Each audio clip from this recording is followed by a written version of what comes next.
اس سے پہلے سورہ آل عمران کی مختلف آیتوں کا خلاصہ پیش کیا گیا۔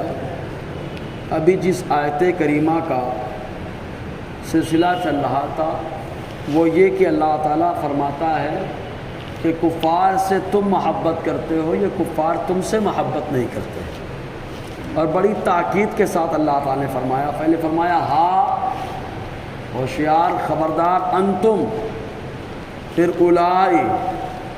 اللہ تبارک و تعالیٰ نے تین تاکید اور تنبیہات کے بعد فرمایا تحبونہم ولا یحبونکم، تم ان سے محبت کرتے ہو وہ تم سے محبت نہیں کرتے، بڑی تاکید کے ساتھ اللہ تعالیٰ نے فرمایا۔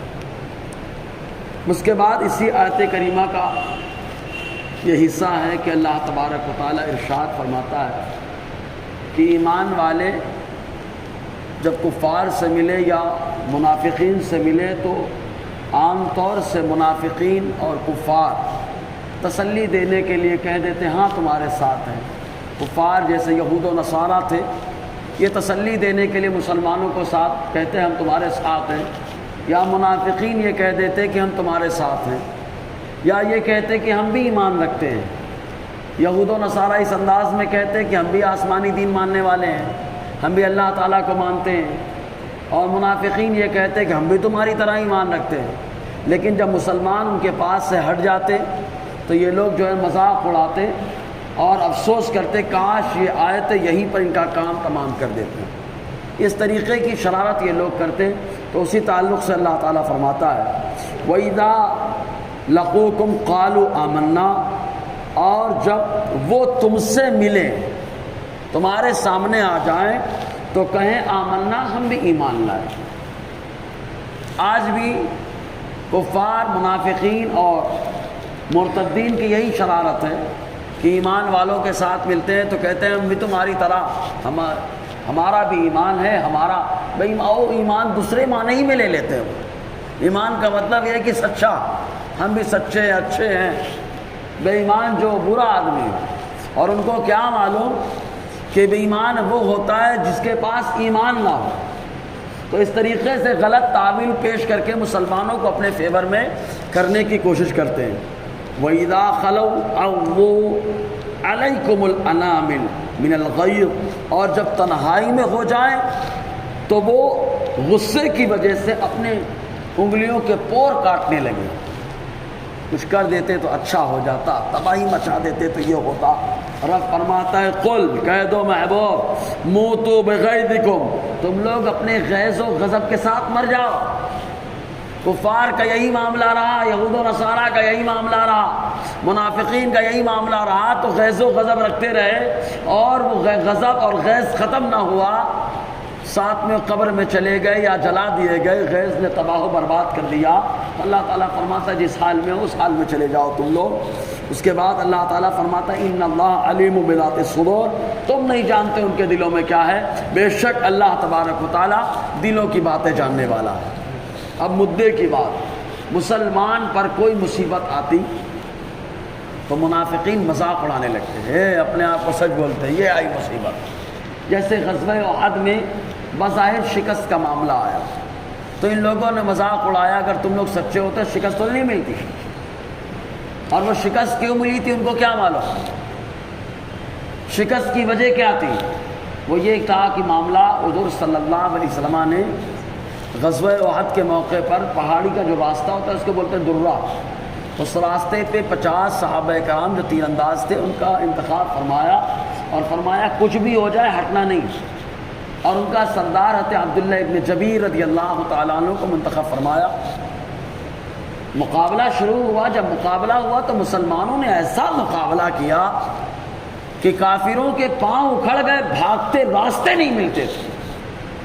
لیکن اس کے بعد جب مال چھوڑ کے بھاگ رہے تھے تو مال غنیمت جمع کیا جانے لگا، تو ان 50 لوگوں میں سے 40 لوگ آ کر کے مال غنیمت لوٹنے لگے، اٹھانے لگے۔ حضرت عبداللہ ابن جبیر نے کہا تھا کہ غلط کر رہے ہو، آقا علیہ السلام نے منع کیا تھا ہم کو اترنے سے، کچھ بھی ہو جائے۔ تو ان لوگوں نے کہا منع اس لیے کیا تھا کہ کفار کے حملے کو مضبوط رکھا جائے اس کے اوپر، اور معاملہ ختم ہو گیا، مال غنیمت لوٹنے کی بات آ گئی ہے۔ ادھر کفار جو جا رہے تھے ان کے دل میں ابھی خالد ابن ولید ایمان نہیں لائے تھے، اکرمہ ایمان نہیں لائے تھے۔ ان لوگوں نے مشورہ کیا پلٹ کے پہاڑی کی طرف سے حملہ کیا جائے، پہاڑی کی طرف سے حملہ کیا گیا۔ آقا نے وہاں پہ کیوں منتخب فرمایا؟ یہ بھی مصطفیٰ کا علم غیب ہے، کیونکہ آقا علیہ السلام کو معلوم تھا یہ مضبوط ہونا چاہیے، اور آقا علیہ السلام کو یہ بھی معلوم ہے کہ یہ اتر کے آئیں گے، اس لیے آقا علیہ السلام نے فرمایا کچھ بھی ہو جائے اتر کے مت آنا، کچھ بھی ہو جائے اتر کے مت آنا۔ آئے، ادھر سے حملہ ہوا، اور اس کے بعد بظاہر مسلمانوں کو شکست ہو گئی، ورنہ اسلام جنگ کے اعتبار سے مسلمان ہار سکتا ہے، لیکن ایمان لانے کے بعد تو ہمیشہ غالب ہی رہے گا۔ جس کے پاس ایمان ہے وہ غالب رہے گا، ورنہ قبر میں جائے قبر کی مٹی کھا جائے، اور اگر صحیح سے ایمان ہو تو قبر کی مٹی بھی آ کے سلام کر جائے، ہے نا، تو غالب ہی رہتا ہے۔ تو منافقین نے مذاق اڑانا شروع کر دیا، شکست کھا گئے، اگر حق ہوتے تو ہوتا کیا، بہت خوش منافق۔ ایسے ایک بار ہوا کہ ایک صحابی جن کا نام منذر ابن عمر رضی اللہ تعالیٰ عنہ، حضور صلی اللہ علیہ وسلم نے ان کو قبیلہ بنو کنانہ کی طرف ایک دستہ اور ایک لشکر اور ایک جماعت دے کر کے روانہ کیا، سربراہ ان کو منتخب فرمایا۔ اور یہ قبیلہ بنو کنانہ بہت شرارت کرتے تھے شروع میں، لوگ مسلمانوں کو اکیلا پا لیتے تو مارتے، سامان چھین لیتے، مسلمانوں کا مذاق اڑاتے، یعنی کسی حد کسی بھی طریقے سے مسلمانوں کو نقصان پہنچانا، بس یہی ان کا مقصد ہوتا۔ ظالم کی سزا بھی بڑی خطرناک ہوتی ہے، جب ظالم مرتا ہے، مارا جاتا ہے، تو دوسرے کے لیے عبرت اور نصیحت بن جاتا ہے۔ تو آقا علیہ السلام جو رحمت للعالمین ہیں، معلوم ہو گیا قبیلہ بنو کنانہ کے موجودہ لوگ یہ ناصور ہیں، ان کو آپریشن کرنا ضروری ہے، تو آپریشن کرنے کا نام جو ہے جہاد ہے۔ تو آپریشن کرنے کے لیے حضور صلی اللہ علیہ وسلم نے حضرت منذر ابن عمر رضی اللہ تعالیٰ عنہ کی قیادت میں ایک لشکر روانہ کر دیا، اور فرمایا کہ فلاں دن سویرے حملہ کر دینا اور واپس آ جانا۔ یہ لوگ چلے، ادھر سے روانہ ہوئے، قبیلہ بنو کنانہ کے پاس پہنچنا چاہتے تھے کہ سامنے ندی، اس طرف قبیلہ، اور ندی میں پانی آیا ہوا تھا، اپنے شباب پہ پانی تھا، تو اب ندی پار کرنا، تو انہوں نے کہا کہ احتیاط کے طور پر جانوروں کو آرام دیا جائے، گھوڑوں کو آرام دیا جائے۔ یہ وہی گھوڑے ہیں جن کی عظمت اللہ تعالیٰ قرآن میں بیان فرماتا ہے، وَالْعَادِيَاتِ ضَبْحًا وَالْمُورِيَاتِ قَدْحًا فَالْمُغِيرَاتِ صُبْحًا۔ اللہ تعالیٰ نے ان گھوڑوں کے دوڑنے کی قسم فرمائی ہے، اور اللہ تعالیٰ نے بتایا کہ جب یہ گھوڑے دوڑتے تو چخماق کے انداز میں، جب اگر پتھر پر ان کے پاؤں پڑ جاتے ہیں تو اس سے آگ پیدا ہوتی ہے۔ یہ انداز ہے ان کے گھوڑے کے دوڑنے کی۔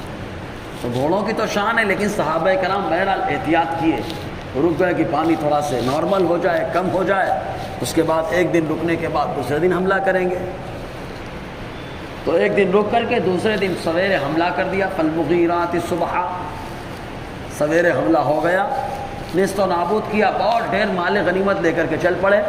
اب چونکہ ایک دن وہاں رکے تو واپسی میں بھی ایک دن کی تاخیر ہو گئی۔ منافقین کو معلوم تھا کہ آج واپس آ جانا چاہیے، لیکن آئے نہیں، بڑے خوش، کہ سب مار دیے گئے، کوئی نہیں بچا۔ اگر کوئی بچتا تو ضرور آ جاتا، لیکن کوئی نہیں آیا، ایک دن ہو گیا، 24 گھنٹہ گزر گیا، کوئی نہیں آیا، لہٰذا مارے گئے۔ معاذ اللہ، اس طریقے کی شرارت اور خباثت پورے مدینے میں جس سے پاتے کہتے پھرتے۔ اللہ تبارک و تعالیٰ نے واقعتاً اپنے محبوب کے صحابہ کی عظمت کا جب معاملہ آیا تو جا بجا قرآن کی آیتوں کو نازل فرمایا۔ ان لوگوں نے شرارت شروع کر دی، اللہ تبارک و تعالیٰ نے مکمل سورہ عادیات نازل فرما دی ہے، پوری سورہ عادیات نازل فرمائی، اور اللہ تعالیٰ نے گھوڑوں کے قدموں کی قسم لے کر کے بتا دیا، ارے تم ان کی بات کر رہے ہو تو میرے محبوب کے صحابہ ہیں، میرے محبوب کے صحابہ جن گھوڑے پہ سوار ہو جاتے ہیں ان کا مقام یہ ہے کہ ان کے قدموں سے نکلنے والی آگ کی بھی میں قسم لے لیتا ہوں۔ تو وہ صحابہ کرام ایک دن کے بعد آئے۔ تو اس طریقے سے وہ لوگ جو ہے شرارت کرتے تھے، تو اللہ تبارک و تعالیٰ فرماتا ہے ان کا معاملہ ایسا ہے کہ ان تمسسکم حسنہ، اگر پہنچے تم کو کوئی اچھائی، تسوءہم، تو انہیں برا لگے، کہ مسلمانوں کو اچھائی مل گئی، کامیابی مل گئی، بدر میں کامیاب ہو گئے، حوازن میں کامیاب ہو گئے، حنین میں کامیاب ہو گئے، موتا میں کامیاب ہو گئے، خندق میں کامیاب ہو گئے، تو ان کو برا لگتا، ان کو خراب لگتا۔ مسلمان کی کامیابی سے اگر دوسرے کو خراب لگتا ہے تو اس آدمی کو اپنے ایمان کے بارے میں غور کرنے کی ضرورت ہے، کیونکہ مسلمان اور سچے ایمان والے کی کامیابی سے ناخوش وہی ہوتا ہے جس کے دل میں نفاق پایا جاتا ہے، اگرچہ نفاق اعتقادی نہیں تو عملی تو ہے ہی ہے، ورنہ نوازنے والا تو اللہ ہے، وہ جسے چاہتا اسے بلندی عطا فرماتا ہے، لیکن بلندی میں بھی اللہ تعالیٰ آزماتا ہے، ٹھہرے گا کہ نہیں ٹھہرے گا، جس کی وجہ سے کامیابی دی ٹھہرے گا کہ نہیں ٹھہرا، کبھی لے کر کے آزماتا ہے۔ حضرت ایوب علیہ السلام کو اللہ تعالیٰ نے لے کر کے آزمایا، حضرت یوسف علیہ السلام کو اللہ نے بادشاہت دے کے آزمایا ہے نا، تو اللہ تعالیٰ آزماتا ہے ہر طریقے سے۔ تو منافقین جو ہے نا شرارت کرنے لگے، اچھائی پہنچے، کامیابی ملے تو برا لگ جائے ان کو۔ وَإِن تُصِبْكُمْ سَيِّئَةٌ، اور اگر تم کو ہلکی سی تکلیف پہنچے، ہلکی سی تکلیف پہنچے، یَفْرَحُوا بِهَا، تو خوشیاں منائیں، خوشیاں منائیں، تو مسلمانوں کی خوشی میں ان کو برا لگے، اور مسلمانوں کو تکلیف پہنچے تو خوش ہو جائیں۔ اور مسلمان اس زمانے سے لے کر کے آج تک جن سے ان کو تکلیف ہوتی ہے ہمیشہ مسلمان وہی کام کرتا ہے۔ کہا میلاد سے ان کو خوشی نہیں ہے تو کہا مسلمان میلاد منا رہا ہے، میلاد کا موقع ہے مسلمان میلاد منا رہا ہے کیونکہ ان کو تکلیف ہو رہی ہے۔ کہا سلام اور درود سے، کہا ان کو تکلیف ہوتی ہے مسلمان درود و سلام پڑھ رہا ہے۔ کہا حضور کے نام پہ کھڑے ہو جاؤ تو ان کو تکلیف ہوتی ہے، کہا مسلمان کھڑا ہو رہا ہے، سمجھے کہ نہیں؟ تو یہ جس سے ان کو تکلیف ہوتی ہے مسلمان سب وہ کام کرتا ہے، کیونکہ مسلمان کی خوشی سے ان کو تکلیف ہوتی ہے۔ اور آقا علیہ السلام نے ذہن دیا کیا، خوشی تو خوشی ہوتی ہے، ایک مسلمان، تمام مسلمانوں کی مثال حضور نے دی ہے ایک جسم کی مانند ہے، اور جسم اچھا ہاتھ میں اگر زخم ہو اچھا ہو جائے تو چہرے پہ مسکراہٹ آ جاتی ہے، پاؤں کا زخم اچھا ہو جائے تو چہرہ کھل جاتا ہے، اندر کی تکلیف ختم ہو جائے چہرہ کھل جاتا ہے۔ بتایا کیا گیا کہ ایک مسلمان جب کامیاب ہو تو دوسرا مسلمان خوش ہو جاتا ہے، کیونکہ تمام مسلمان ایک جسم کی طرح ہے، تو ایک کی کامیابی پہ دوسرا خوش ہوتا ہے، اور اگر نہ خوش ہو تو سمجھ لینا یہ جسم کا حصہ نہیں ہے، اور یا تو حصہ تو ہے لیکن سڑ گیا ہے، گل گیا ہے، سمجھ رہے کہ نہیں؟ سڑ گیا ہے، گل گیا ہے، اپنی طاقت ختم کر چکا ہے۔ اگر طاقت ہوتی تو ایک بدن کے حصے کی حفاظت اور کامیابی پر دوسرا حصہ برابر خوش ہوتا ہے نا۔ تو اللہ تبارک و تعالیٰ فرماتا ہے کہ وَإِن تُصِبْكُمْ سَيِّئَةٌ، اگر تم کو کوئی برائی پہنچے یَفْرَحُوا بِهَا، تو یہ اس پر خوش ہو جاتے ہیں۔ کفار مگن ہیں، آج بھی وہی ہیں، مگن ہے کہ مسلمانوں کو تکلیف ہو رہی، مسلمانوں کو تکلیف ہو رہی۔ ان پاگلوں کو یہ نہیں معلوم ہے کہ مسلمان کو جب تکلیف ملتی ہے تو وہ تکلیف بھی گناہوں کو مٹا کر کے جاتی ہے۔ ارے حتیٰ کہ حضور نے فرمایا مسلمان چلتے چلتے اگر اس کے پاؤں میں کانٹا بھی چبھ جائے تو وہ کانٹا نکلتا ہے تو تنہا نہیں جاتا بلکہ مسلمان کے گناہ کو اپنے ساتھ لے کر کے جا رہا۔ حدیث میں آیا حضور نے فرمایا، تو وہ کانٹا تنہا نہیں جاتا، جب ہلکا سا کانٹا چبھتا ہے وہ گناہ لے کر کے جاتا ہے، تو بڑا سا معاملہ ہے تو کہا اگر جان لے کر کے جائے تو کہا جانے تو کیا فرق پڑتا ہے، کانٹا گناہ لے کر کے گیا تھا، اور اگر یوں جان جا رہی ہے تو شہادت کا مقام دے کے جا رہا ہے۔ تو ایمان والوں کا معاملہ ایسا ہے کہ مصیبت آتی ہے تو ترقی ہو جاتی ہے، پرموشن، اللہ ترقیاں عطا فرماتا ہے۔ کچھ ترقی ایسی ہوتی کہ دکھائی نہیں دیتی ہے، کچھ ترقی موجود دکھائی دیتی ہے۔ تو آج انسان جو ہے نا اپنی نظر سے دیکھتا ہے، تو ہم کہتے ہیں آپ بھائی آپ کی جیسی نظر ہے وہ اتنا دیکھو گے آپ ترقی کو، تو کہا ہماری نظر خالی محسوسات کو دیکھتی ہے، جو چیز مشاہد ہے، مرائی ہیں، دکھائی جانے والی، تو ایسے مرتبے کو ہم دیکھتے ہیں۔ کہا جو مرائی اور غیر مرائی کو دیکھتا ہے وہ مصطفیٰ ہیں، اور مصطفیٰ نے اسی لیے بتا دیا کہ مصیبت جب آتی ہے تو اگرچہ مرتبے کے لحاظ سے، اگرچہ پرموشن دنیاوی اعتبار سے نہیں ہوتا ہے، لیکن اللہ تعالیٰ اخروی اعتبار سے برابر ترقی عطا فرما رہا ہے۔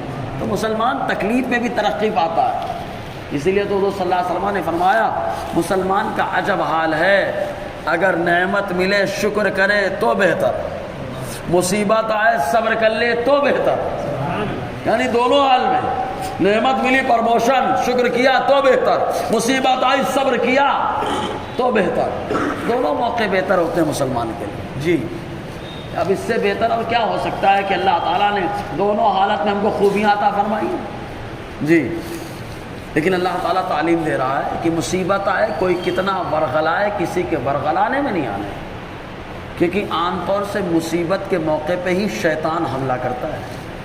کیا ہوا تھا؟ یہ قابیل کا معاملہ کیا ہے؟ قابیل آدم علیہ السلام کا بیٹا ہے نا، لیکن آزمائش میں فلاپ ہو گیا وہ، فیل ہو گیا وہ۔ کیا آزمائش؟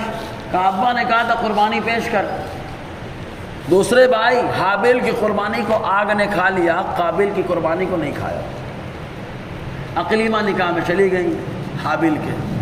قابیل کو ٹینشن کی آگ نے میری قربانی کو کیوں نہیں کھایا، کھا لینا چاہیے تھا میری قربانی کو، کیوں نہیں کھایا؟ اب وہ کیوں کے چکر میں پریشان۔ اس پاگل کو یہ نہیں معلوم ہے کہ آگ کے اندر تو منہ بھی نہیں ہے، زبان بھی نہیں ہے، یہ کھاتی کیسی ہے؟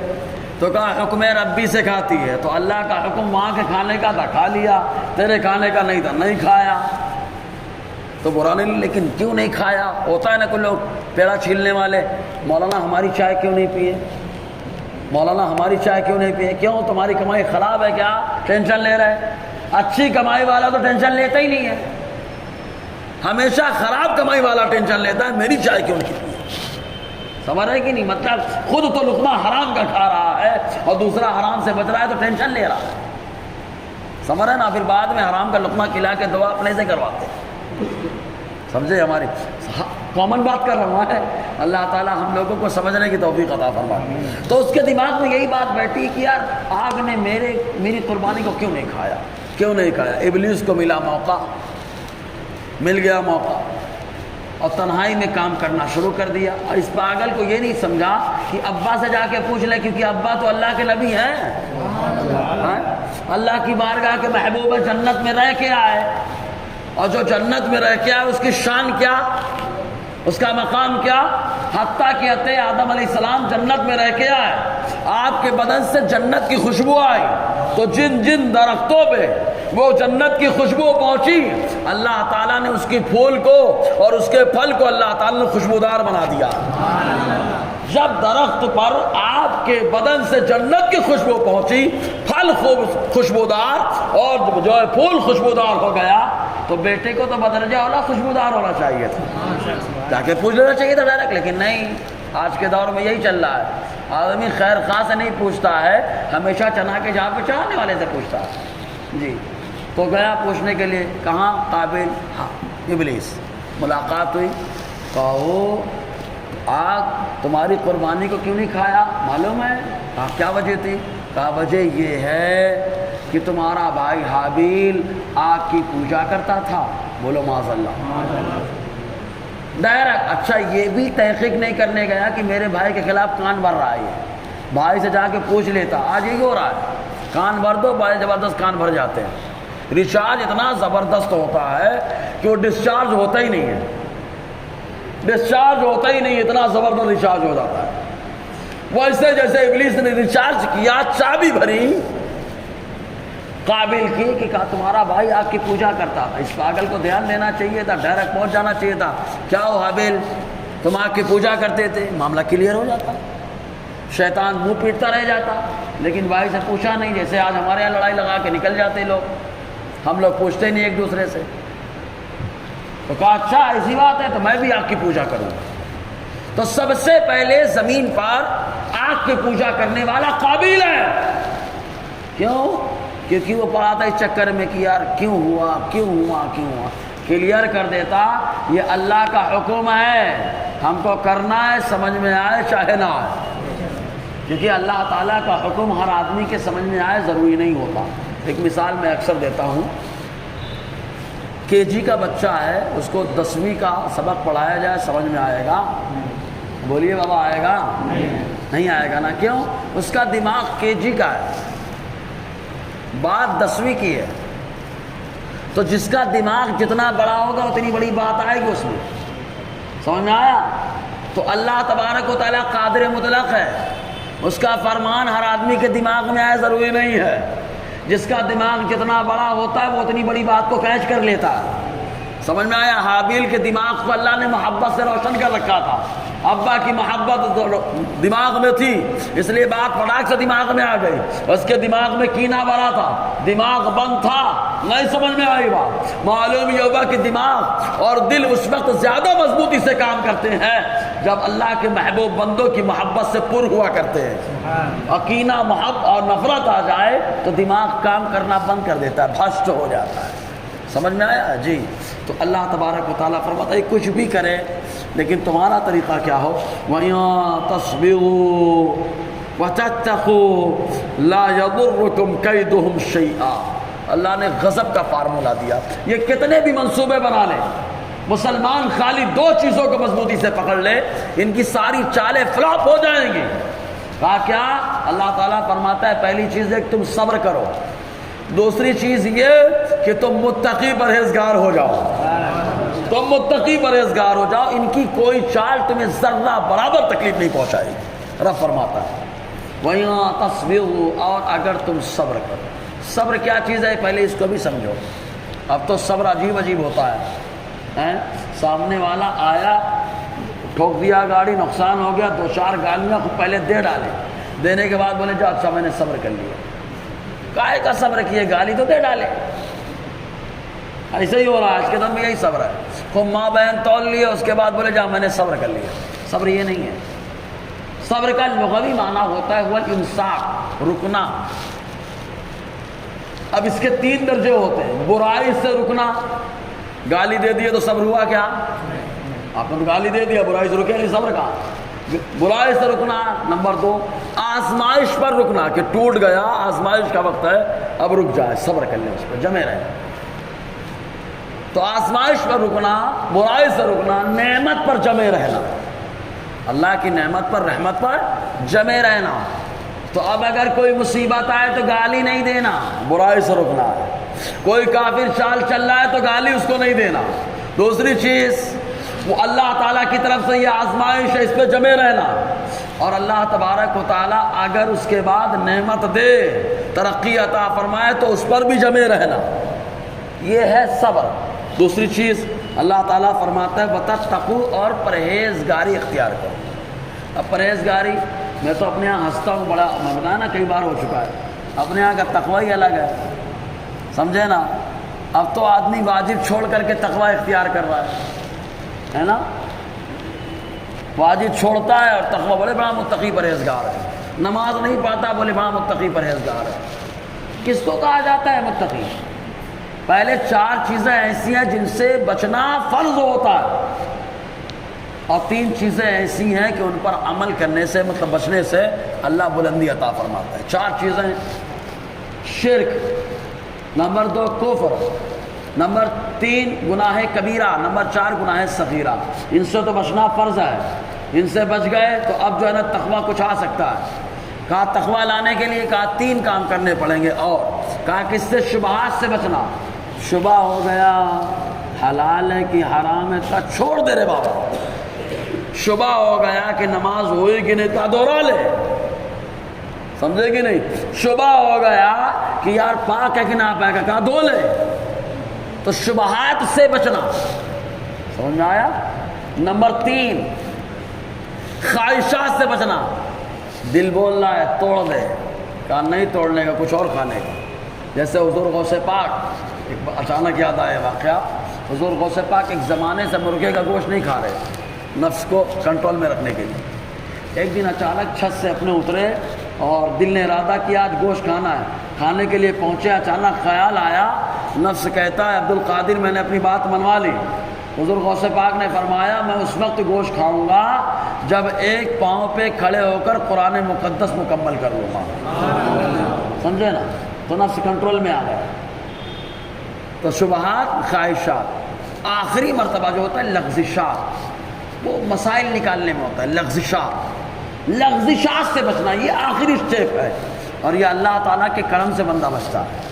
تو ان 7 چیزوں سے بچنا ہے، صبر کرنا ہے، تو کیا ہوگا؟ لا یضرکم، تمہیں نقصان نہیں پہنچائیں گی، قیدہم، ان کی چال، شیئا، ذرہ برابر۔ ان 2 چیزوں کا دامن تھام لے، کافر کی کوئی چال مسلمانوں کو نقصان پہنچانے والے نہیں ہے۔ ہم صبر تو کر لیتے ہیں لیکن تقویٰ نہیں رہتا ہے، اور جہاں تقویٰ رہتا ہے وہاں صبر نہیں رہتا ہے۔ جس دن دونوں جمع ہو گئے اس دن بندہ بڑا کمال والا ہوگا، بڑا کمال والا ہوگا۔ حضرت رابعہ بصریہ رحمۃ اللہ علیہا فجر کی نماز میں اٹھی، فجر سے پہلے تہجد کی نماز پڑھنے لگی دروازہ کھول کر کے۔ اب دروازہ کھلا ہو تو چور تو بولتا ہے آج جشن منانے کا موقع ملا ہے، صحیح ہے نا؟ چور بڑا خوش ہو جاتا ہے کہ کچھ تو ملے گا۔ گھر میں گھس گیا، پورا سامان سمیٹ لیا، باندھ لیا۔ جیسے ہی کمرے سے بھاگنے، گھر سے بھاگنے کو سوچا، دروازہ بند، سامان رکھ دیا، دل میں سوچا کہ دروازہ اگر کھل گیا تو اب نہیں چوری کروں گا، رکھ دیا، مڑ کے دیکھتا ہے دروازہ کھلا ہے، زور سے یار، پھر دروازہ کھلا، نیت بدل گئی، یار کھلا ہے بھاگو لے کے، پھر اٹھایا، پھر مڑا، دروازہ بند۔ 3 بار ایسا ہوا، تفسیر کبیر میں امام فخر الدین رازی نے لکھا ہے 3 بار ایسا ہوا۔ آخر میں وہ چور کہتا ہے کہ اب اگر دروازہ کھل گیا تو چوری نہیں کروں گا۔